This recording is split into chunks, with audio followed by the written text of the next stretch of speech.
Welcome to another episode of Cooking as Usual. Today we'll be making shrimp kebabs and mixed vegetable couscous. Please don't forget to like the video and subscribe to this channel. Let's get started. First, let's get the couscous ready, since that will need a little time to cool off before we can mix in the vegetables.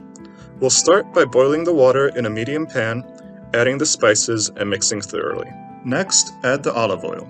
As a reminder, all the ingredients and ratios are down below in the description. Once the water comes to a boil, add the couscous. I like to use plain, small grain couscous, but there are many different varieties out there, so don't be shy to experiment.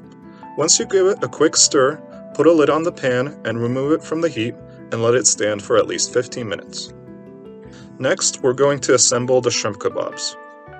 I like to start with raw shrimp, then a piece of pineapple, then a cherry tomato, and then just repeat until the skewer is full. And now we're ready to start cooking the kebabs. This is ideal for the grill, but since it's winter right now, I like to do it on a ribbed cast iron skillet. Heat it up as much as you can, then throw on the kebabs. The color of the shrimp will tell you when it's done. They should be bright pink, but it took me about 2 minutes on each side. Try not to overcook them or they will become chewy. Once you're done, remove them from the heat and let them stand for at least a few minutes. Finally, we're going to assemble the couscous.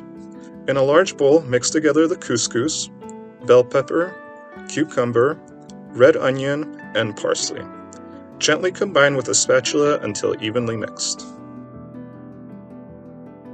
And now we're ready to plate.